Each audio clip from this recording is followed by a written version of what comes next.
This episode is brought to you by Allstate. Some people just know they could save hundreds on car insurance by checking Allstate first. Like you know to check the date of the big game first before you accidentally buy tickets on your 20th wedding anniversary and have to spend the next 20 years of your marriage making up for it. Yeah, checking first is smart. So check Allstate first for a quote that could save you hundreds. You're in good hands with Allstate. Savings vary. Terms apply. Allstate Fire and Casualty Insurance Company and Affiliates. Northbrook, Illinois. This episode is brought to you by Amazon. Sometimes the most painful part of getting sick is the getting better part. Waiting on hold for an appointment, sitting in crowded waiting rooms, standing in line at the pharmacy, that's painful. Amazon One Medical and Amazon Pharmacy remove those painful parts of getting better with things like 24/7 virtual visits and prescriptions delivered to your door. Thanks to Amazon Pharmacy and Amazon One Medical, healthcare just got less painful.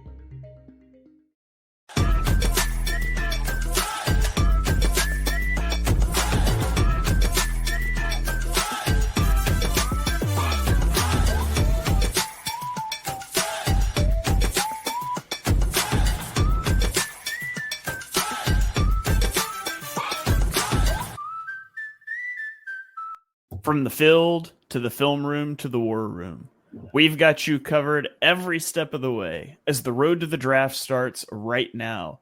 Hello and welcome to another episode of the Armchair Scouts. I am your host, Shane Haff. You can follow me on Twitter at ShaneHaffNFL.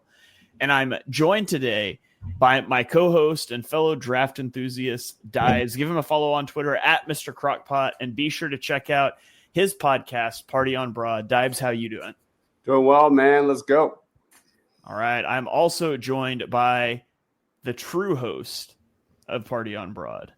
It is Ryan. Give him a follow on Twitter at Philly Sports PSA. Ryan, how you doing? I'm doing great. I'm ready to talk about, sadly, the last college game of the year. But in saying that, the work does not stop, and we turn right into full-time draft nerds. Yeah, absolutely. So we are here tonight to briefly break down and preview the national championship game. It is Monday night. It feels crazy that we're through 3 rounds of the playoffs and we're finally here. There's only 2 teams remaining.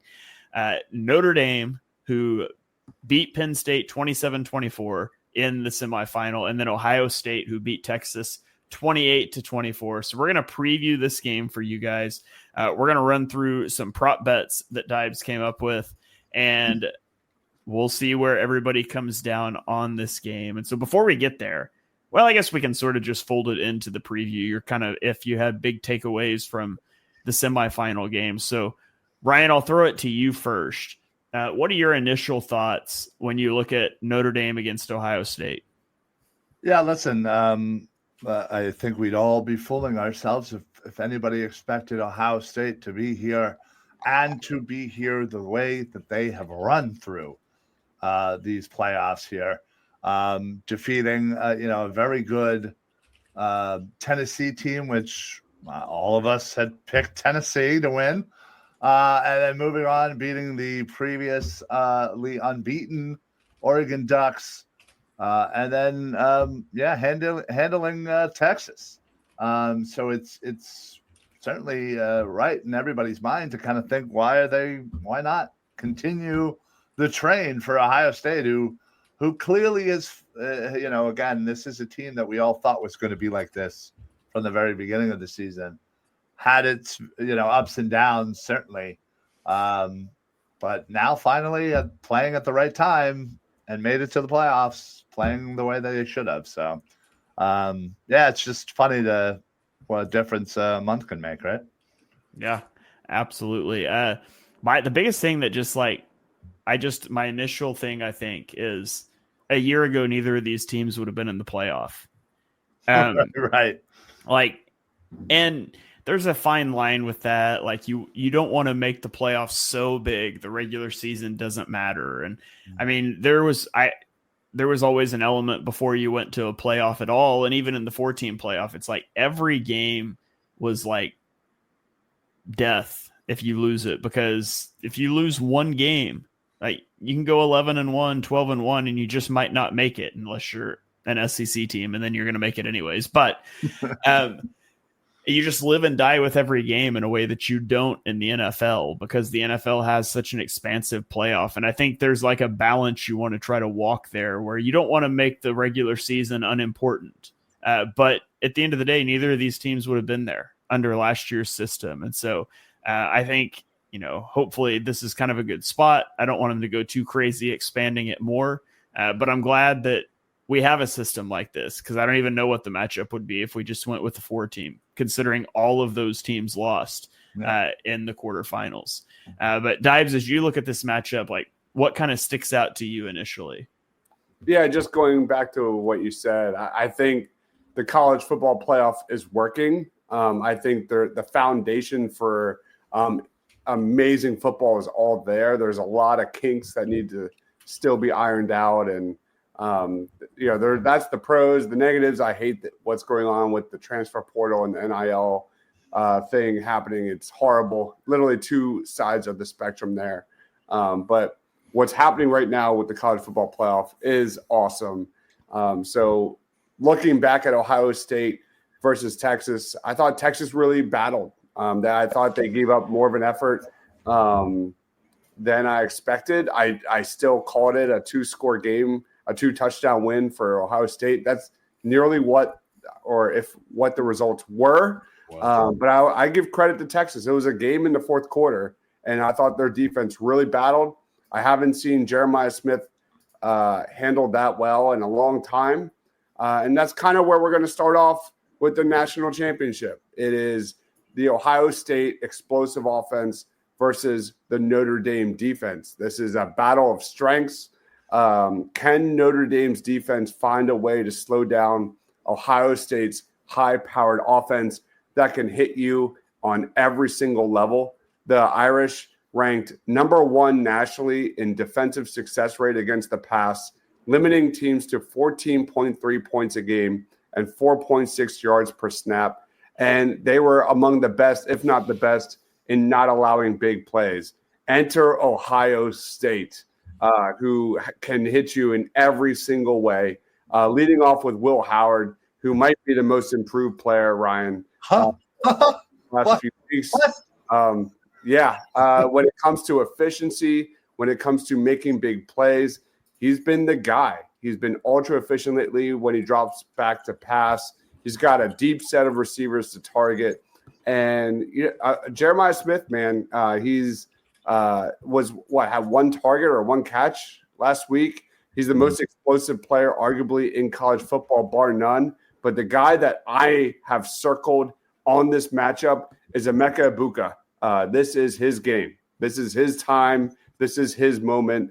He's a lock for round 1. He's a lead in his own right.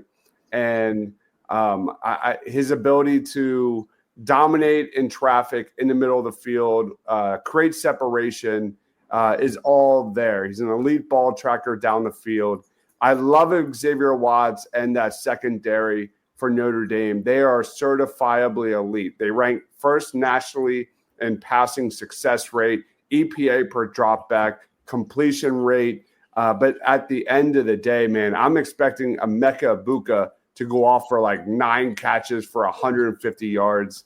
That is where I expect Ohio State to really run through this thing. On the other end, you look at Ohio State's run defense versus Notre Dame's rushing attack. If Notre Dame's going to have any shot at upsetting the Buckeyes, they have to find a way to cement their will in the trenches against an aggressive Ohio State front 7 that's giving up less than 3 yards per carry. Only one team, which was the Michigan Wolverines, I think went over 100 yards on this defense. And Ryan, that feels like an eternity ago. Like I don't even remember that game, to be honest. Like like you said, like a month or two what a difference it can make for the look of an organization. Ryan Day is probably arguably the biggest winner in this entire scheme here because he was on the hot seat. And Notre Dame's been struggling to kind of run the football. Aside from Jeremiah Love who's battling injury. He had that 98-yard touchdown run.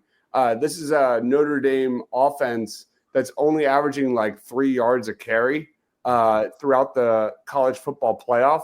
If you take that one run out of their data. So, you look at the Ohio State front seven.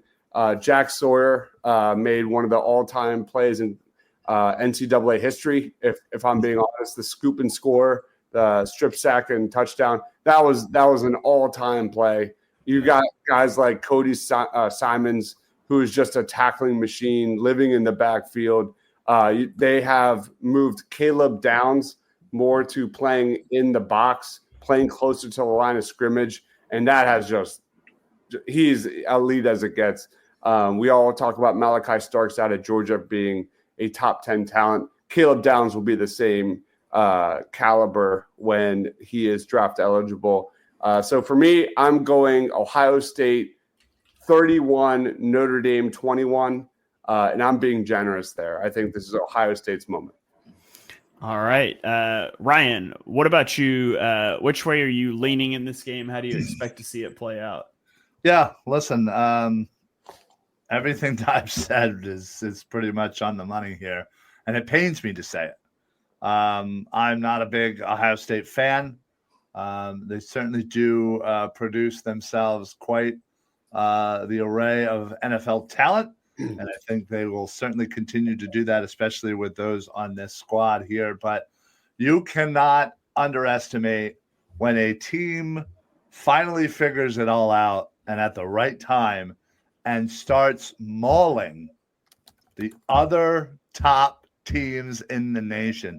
Now, everybody certainly wants to, talk about how, Notre Dame, they're on what?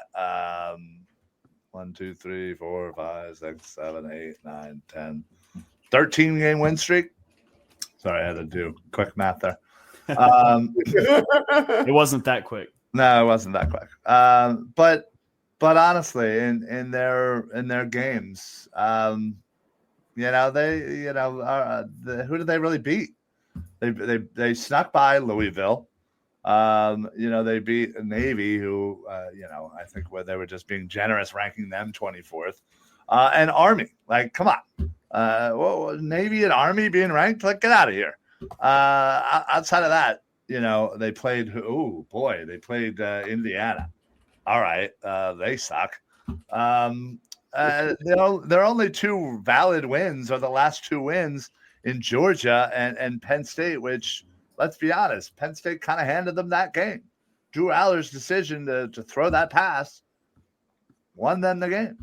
And who knows what would happen in overtime here. But so while, again, I understand the fact that they're coming in not having lost in forever, they really only have 2 or 3 signature wins, where Notre Dame have 3 signature wins in the past, 3 weeks, and really good wins, not just squeaking by people. So unfortunately, like I said, it pains to say me, Ohio State runs away with this one.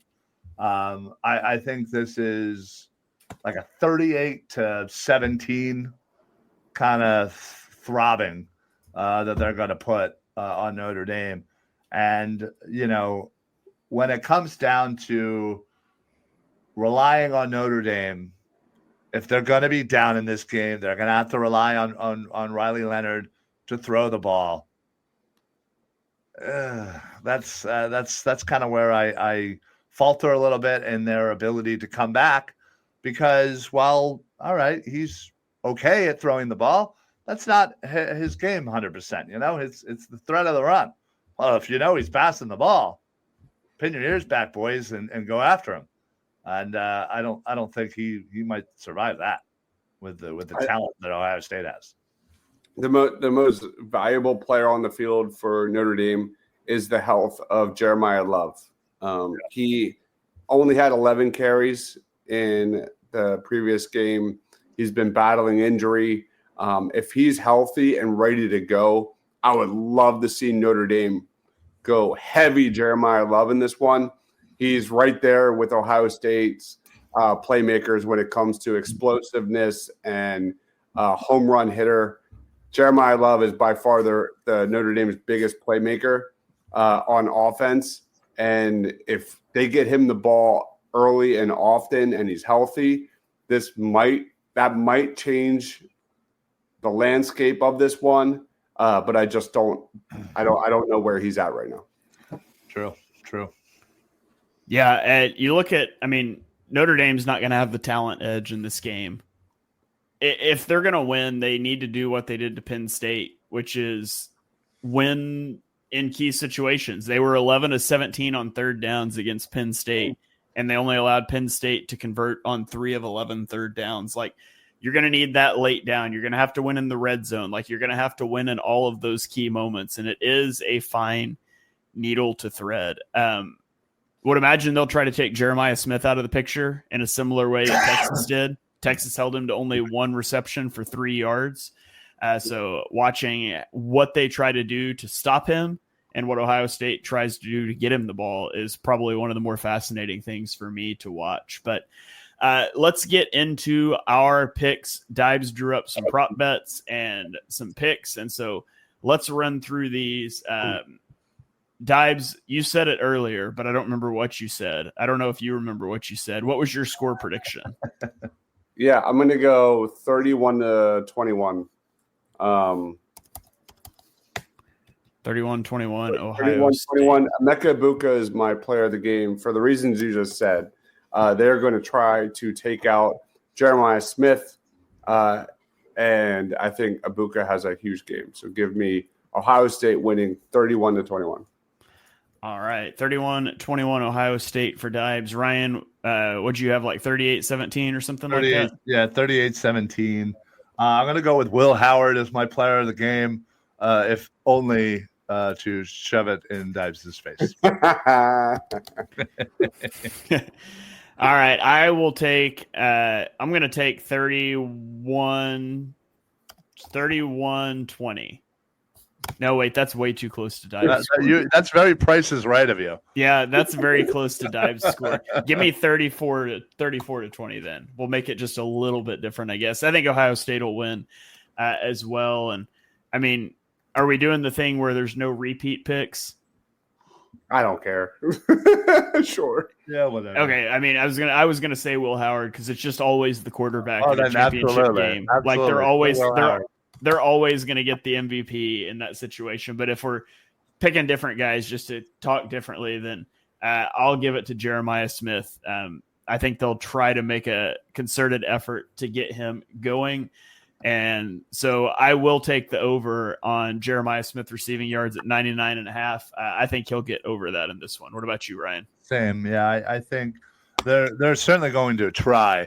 But this kid is special, and there's not a lot that you can do to stop this kid. You can only hope to slow him down. So I think he'll get over 100. All right. Dibes, what about you? I'm going to go under. Again, I think Egbuka, he's probably going to be just a little bit under that. But I think Egbuka gets a decent amount of targets in this one. And I'm not shitting on Notre Dame. I think they're a good team. They're just not an elite team. And but where they are elite in that secondary. So I will give them respect there. So under for Jeremiah Smith. We really need Mark here to defend Notre Dame. I know. From you guys. I know, right? Isn't it funny how Mark's not here and his damn team is in the national championship game? Come on. All right, let's go over under Xavier Watts turnovers at 0.5. Ryan, what do you have? Yikes. I'm going to go under. So this could be like forcing a fumble recovery, interception, all that kind of stuff. Yep. Yeah, I'm gonna go under. All right, Dibes, what do you have? Over, man. Over. Give me over. I'll take the under. I think Howard's been very good with the ball, so that certainly limits his opportunities. All right, over under total touchdowns from Riley Leonard. The line's at 1.5. I'll take the under. Give me the under. I think he gets 1. Ryan? I'll go over. I have kind of a feeling he's going to throw one and run one. All right, Dibes. Same. Over. All right, over under sacks for Ohio State, Dibes. 3.5.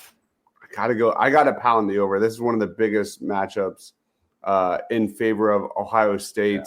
Yeah. Notre Dame is missing their tackle Anthony Knapp, I think his name is, and we watched JT Tuimoloau and Jack Sawyer just rain down during the college football playoff. Give me over. All right. Ryan, what do you have? Yeah, it's an over, and a very good Texas offensive line, mind you. They made them look silly. It's worth noting that only one time this season has Riley Leonard been sacked 3 times, and he's never been sacked more than 3 times. Oh. And that one time was against Penn State. He was sacked 3 times. But give me the under. Give me the under. Well, Penn State does have a good D-line and a good pass rush, but Ohio State has a better one. Yeah. Okay, over-under rushing touchdowns from Ohio State at 2.5. What do you have, Ryan? Ooh. I'm going to go under. I think they get only 2. All right. Dibes? I'm right there with Ryan. I think Ohio State kind of has figured it out by using the pass to set up the run, going heavy with Ibuka and Jeremiah Smith during this college football playoff. And that's really opened things up for big runs from Travion Henderson and Quinshon Judkins. Give me the slight under. I've got the under as well. Okay. Over under defensive touchdowns combined. Both teams combined at 1.5. Give me the under. Yeah, under. Two defensive touchdowns seems a little wild. It's a little crazy for my taste. What do you got, Dibes? I might have went crazy with this one. Should we make it 0.5? Probably. Does that change your answer at all, Shane? Probably not, but it should probably be 0.5. I'm guessing. All right, let's make it 0.5. The reason I say that is Notre Dame and Ohio State, they're both elite at takeaways. You should make it non-offensive touchdowns to get some special teams exposure in there too. I'm still taking the under, but same. All right, I'm going over. Give me the over. Someone's going to get a touchdown. Yeah, got to, right? It's got to. All right, over under Riley Leonard rushing yards at 39.5. The tricky thing with that is the stupid thing that college football does where a sack counts as negative rushing yardage. Yeah. I hate that. I hate it every year when I start trying to compile stats for the draft. I'm gonna take the over still, though. I'll take over. What do you have, Ryan? What is it, 39.5? I mean, he only had 35 technically versus I still think he goes over. Even with him getting sacked 4 times, I still think he's going to run the ball more. Yeah, he has been over that number once in the playoffs, and he was over it quite frequently during the regular season. So take that for what it's worth. Dibes, what do you have? The only way Notre Dame has a chance at winning this game is this has to be over. This has to be a heavy RPO Riley Leonard game where he's getting chunk yards, QB design runs, things like that. Confuse the defense. Yes. That has to be over. I'm going over. All right. So there you have it, guys. Our national championship game preview and some of our picks for the game. Hope you guys enjoy the game next Monday night. Hopefully you're watching it after, basking in the glory of an Eagles divisional round win. Maybe you flip on some college football. You get to watch this game. You hear some guys that maybe their names now, but names you'll definitely know as we get closer to the draft. And this show will start ramping up to the draft after the NFL season is over. We'll start getting out our positional rankings, all of that sort of stuff, just like we did last year on the BGN radio feed. So You guys be sure to follow along with the journey to the draft. We'll start getting big into draft scouting over the next month or two. Until then, thank you guys for joining us for this episode of the Armchair Scouts. If you enjoy the show, hit that subscribe button so you get all the shows on the Eagles Pinpool Network feed. You can check us all out on Twitter. I am at Shane Half NFL.